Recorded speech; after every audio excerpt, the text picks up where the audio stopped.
नमस्कार, सप्ततारा न्यूजमध्ये आपले स्वागत आहे। आज शुक्रवार दिनांक 7 जून 2024 न्यूज बुलेटिनमध्ये जाणून घेऊया आजच्या ठळक घडामोडी।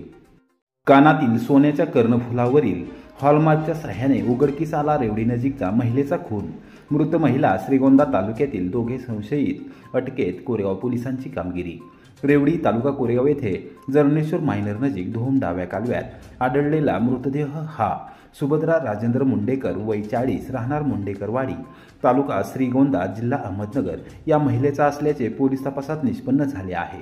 प्रेम संबंधातून प्रियकराबरोबर राहण्यासाठी अट्टहास केल्याने प्रियकराने आपल्या मित्राच्या सहाय्याने तिचा खून केला असल्याचे स्पष्ट झाले आहे। कोरेगाव पोलिसांनी महिलेच्या कानातील सोन्याच्या कर्णफुलावरील हॉलमार्कच्या सहाय्याने खुनाचा गुन्हा उघडकीस आणला आहे। या प्रकरणी दोघा संशयितांना अटक करण्यात आली असून गुन्ह्यात वापरलेली टाटा सुमो जीप शुक्रवारी दुपारी 3 वाजता जप्त केली आहे। दिनांक 4 जून 2024 रोजी धोम डाव्या कालव्यात महिलेचा मृतदेह कुजलेल्या अवस्थेत पोलिसांना मिळून आला होता। मृतदेहाचे हात स्कार्फच्या सहाय्याने बांधले होते तर नायलॉनच्या दोरीने गळा आवळलेला दिसून येत होता। प्रत्यक्ष घटनास्थळावरील परिस्थिती पाहून कोरेगाव पोलीस ठाण्यात खुनाचा गुन्हा दाखल करून तपासाला सुरुवात करण्यात आली होती। पोलीस निरीक्षक घनश्याम बल्लाळ यांच्या नेतृत्वाखाली उपनिरीक्षक दीपिका मोसळे, गणेश माने यांच्यासह अंमलदार ज्ञानेश्वर साबळे, राहुल कुंभार, सचिन साळुंखे, विक्रांत लावण, अमोल धनावडे, ज्योतिराम शिंदे, समाधान शेडगे, प्रमोद जाधव, अक्षय शिंदे, गणेश शेळके, हेमंत सोनमळे, राहुल ढोणे आणि शिवाजी माने यांच्या पथकांनी तपासाला सुरुवात केली होती। मृत महिलेच्या कानात सोन्याची कर्णफुले होती व त्यावर हॉलमार्क असल्याचे स्पष्ट झाले होते। त्यावरून पथकाने माग काढला। संशयाची सुई श्रीगोंदा या शहरापर्यंत पोहोचली। त्यानंतर तेथील बेपत्ता व्यक्तींची माहिती घेतल्यावर सुभद्रा राजेंद्र मुंडेकर ही महिला दिनांक 28 मे 2024 पासून बेपत्ता असल्याची नोंद पोलीस अभिलेखात आढळून आली। त्या माहितीच्या आधारे कोरेगाव पोलिसांच्या पथकाने राजेंद्र जगन्नाथ देशमुख याला मुंडेकरवाडीत जाऊन ताब्यात घेतले। त्याच्याकडून कसून चौकशी केल्यावर त्याने सुभद्रा हिच्याबरोबर प्रेमसंबंध होते। तिला गोड बोलून गोवा राज्यात टाटा सुमो जीपने मित्र विभीषण सुरेश चव्हाण राहणार बाबुळगाव तालुका इंदापूर जिल्हा पुणे याच्या समवेत फिरायला घेऊन गेलो होतो। तेथून गावी परतत असताना ती तुमच्यासोबत राहणार म्हणून तिने तगादा लावला होता। तिच्या मागणीला कंटाळलो होतो, त्यामुळे चिडून जाऊन मित्र विभीषण याच्या समवेत कट रचून तिचा कायमचा काटा काढण्याचे ठरवले। दिनांक 3 जून रोजी सायंकाळी श्रीगोंदा येथे जाण्यासाठी परतत असताना कोरेगाव तालुक्यातील रेवडीच्या गावच्या हद्दीत धोमडावा कालव्यानजीक जीप थांबवली आणि तिला खाली उतरवत गळा आवळून खून केला आणि मृतदेह कालव्यात टाकून दिल्याचे सांगितले। पोलिसांनी राजेंद्र जगन्नाथ देशमुख व विभीषण सुरेश चव्हाण या दोघांना अटक केली असून गुन्ह्यात वापरलेली टाटा सुमो जीप जप्त केली आहे। कोरेगाव न्यायालयाने दोघांना पोलीस कोठडीत ठेवण्याचे आदेश दिले आहेत। पोलीस निरीक्षक घनश्याम बल्लाळ तपास करत आहेत। कोरेगाव रेल्वे स्थानकावर लोहमार्ग पोलीस दलाच्या कर्मचाऱ्यावर हल्ला करणाऱ्या 3 जणांना अटक। पोलीस कोठडीत रवानगी। कोरेगाव रेल्वे स्थानकावर गुरुवारी रात्री 9 वाजण्याच्या सुमारास कोल्हापूरहून साताऱ्याकडे पॅसेंजर येण्याच्या वेळेत प्लॅटफॉर्मवर दारू पिण्याच्या कारणावरून लोहमार्ग पोलीस दलातील अंमलदार राजेंद्र शिंदे यांनी हटकल्याचा राग मनात धरून कोरेगाव व कुमठे येथील 3 युवकांनी त्यांच्यावर प्राणघातक हल्ला केला। त्यानंतर त्यांनी पोबारा केला। या घटनेची माहिती समजताच कोरेगाव पोलिसांनी तिघांनाही बेड्या ठोकल्या। मिरज लोहमार्ग पोलीस ठाण्याच्या अंकित सातारा रेल्वे स्थानकावर लोहमार्ग पोलीस दूरक्षेत्र आहे। या दूरक्षेत्रामध्ये नेमणुकीस असलेले अंमलदार राजेंद्र शिंदे हे गुरुवारी रात्री कोरेगाव रेल्वे स्थानकावर कोल्हापूर सातारा डेमो पॅसेंजर येण्याच्या वेळी गस्त घालत होते। त्या दरम्यान अंधाराचा फायदा घेऊन सोमनाथ दत्तात्रय घाडगे वय 28, रोहित साहेबराव तुपे वय 21, मूळ राहणार दातेवाडी तालुका खटाव सध्या दत्तनगर कोरेगाव व कुमठे येथील अक्षय महेंद्र लोहार वय 24 हे दारू पीत बसले होते।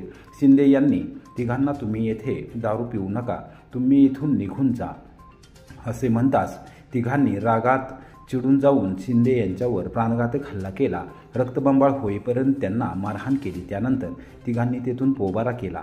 रेल्वे स्थानकावरील अधिकारी व कर्मचारी तसेच लोहमार्ग पोलीस ठाण्यातून याबाबतची माहिती कोरेगावचे पोलीस निरीक्षक घनश्याम बल्लाळ यांना देण्यात आली। बल्लाळ यांनी क्षणाचाही विलंब न लावता तात्काळ गुन्हे प्रकटीकरण शाखेचे अंमलदार समाधान शेडगे, प्रमोद जाधव, गणेश शेळके यांच्यासह पोलीस कर्मचाऱ्यांना बरोबर घेत तातडीने शोध मोहीम घेतली।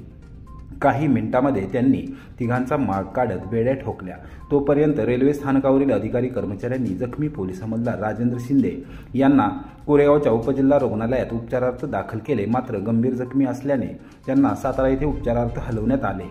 पोलीस निरीक्षक घनश्याम बल्लाळ यांनी घटनेची माहिती सातारचे पोलीस अधीक्षक समीर शेख, अप्पर अधीक्षक अंचल दलाल यांच्यासह पुणे लोहमार्ग विभागाचे पोलीस अधीक्षक तुषार दोशी यांना दिली। त्यानंतर लोहमार्ग पोलिसांनी पावले टाकत गुन्हा दाखल केला। कोरेगाव पोलिसांच्या कामगिरीची स्वतः दखल घेत लोहमार्ग पोलीस अधीक्षक तुषार दोशी स्वतः कोरेगाव पोलीस ठाण्यात आले।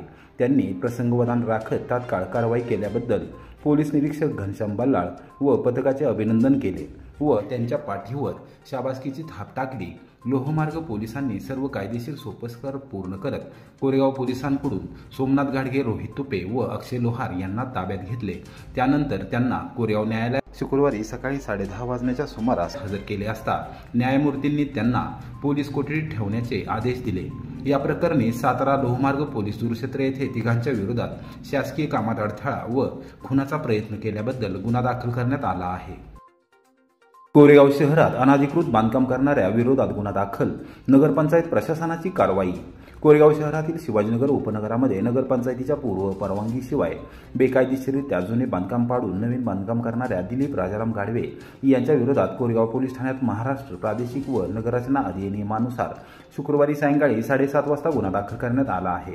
या प्रकरणी नगरपंचायतीचे स्थापत्य अभियंता योगेश मदने यांनी फिर्याद दिली आहे। याबाबत मिळालेली माहिती अशी की शिवाजीनगरमध्ये दिलीप गाडवे हे बेकायदेशीर बांधकाम करत असल्याची तक्रार नगरपंचायतीकडे दाखल झाली होती। त्या अनुषंगाने खतर जमा करत आणि तक्रारीची पडताळणी करत नगरपंचायतीने कायदेशीर तरतुदीचा आधार घेत गाडवे यांना नोटिसा बजावल्या होत्या। मात्र त्यांनी त्याकडे दुर्लक्ष करत बांधकाम सुरू ठेवले होते।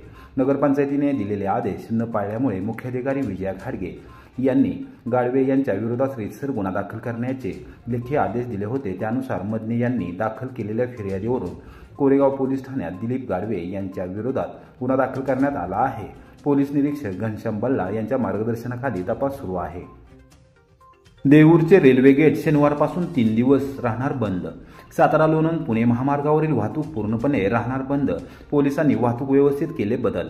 पुणे मिरज रेल्वे मार्गावर नवीन रेल्वे रूळ टाकण्याबरोबरच निरीक्षणासाठी देऊर तालुका कोरेगाव येथील सातारा लोणंद पुणे राष्ट्रीय महामार्गावरील रेल्वे गेट शनिवार दिनांक 8 जूनच्या मध्यरात्री 12 वाजल्यापासून सोमवार दिनांक 10 जूनच्या रात्री 12 वाजेपर्यंत सातारा लोणंद पुणे राष्ट्रीय महामार्गावरील वाहतूक बंद ठेवण्यात येणार आहे। या संदर्भातील अधिसूचना पोलीस अधीक्षक समीर शेख यांनी गुरुवारी रात्री 10 वाजता काढली आहे। मध्य रेल्वेच्या पुणे येथील बांधकाम विभागाचे उपमुख्य अभियंता यांनी देऊर रेल्वे गेटच्या ठिकाणी नवीन रेल्वे रूळ टाकण्याबरोबरच निरीक्षणासाठी सातारा लोणंद पुणे राष्ट्रीय महामार्ग 3 दिवस बंद ठेवण्याचा प्रस्ताव सातारा येथील पोलीस अधीक्षक कार्यालयाकडे सादर केला होता। त्यानुसार वरील अधिसूचना काढण्यात आली आहे। लोणंद येथून खंडाळा अथवा शिरवळ मार्गे पुणे बेंगलोर राष्ट्रीय महामार्गावर साताऱ्याकडे येता येणार आहे। वाडेफाटा ते लोणंद अशी अवजड वाहनांची वाहतूक बंद ठेवण्यात येणार असून पुणे बेंगलोर राष्ट्रीय महामार्गावरून ती शिरवळ मार्गे लोणंदकडे वळवण्यात आली आहे। फलटण आणि लोणंद येथून साताऱ्याकडे येणारी सर्व प्रकारची हलकी वाहने आणि दुचाकी वाहने आदरकी फाटा येथील फौजी ढाबा, तडवळेसमत वाघोली, पिंपळे बुद्रुक वाघोली, आंबवडेसमत वाघोली मार्गे साताऱ्याकडे वळवण्यात आली आहेत। सातारा व कोरेगावकडून येणारी सर्व प्रकारची हलकी वाहने आणि दुचाकी वाहने आंबवडेसमत वाघोली, पिंपळे बुद्रुक, तडवळेसमत वाघोली मार्गे लोणंद अथवा आदरकी फाटा फौजी ढाबा मार्गे फलटणकडे जातील। शाळा व महाविद्यालयीन विद्यार्थ्यांची गैरसोय होऊ नये यासाठी महाराष्ट्र राज्य मार्ग परिवहन महामंडळाच्या विविध आगारांच्या एसटी बसेसना आंबवडेसमत वाघोली येथून वाघोली, पिंपळे बुद्रुक ते वाटर स्टेशन या मार्गावरून जाण्यासाठी आणि येण्यासाठी परवानगी देण्यात येत असल्याचेही पोलीस अधीक्षक समीर शेख यांनी अधिसूचनेत नमूद केले आहे। सातारा लोणंद पुणे राष्ट्रीय महामार्गावरील वाहतूक ज्या ज्या ठिकाणावरून वळवण्यात आली आहे त्या सर्व ठिकाणी दिशादर्शक फलक लावण्यात आले असून आवश्यक तो पोलीस बंदोबस्त नेमण्यात आला आहे। वाहन चालकांनी आणि वाहन मालकांनी या अधिसूचनेचे पालन करून पोलीस दलास सहकार्य करावे असे आवाहन पोलीस अधीक्षक समीर शेख यांनी केले आहे।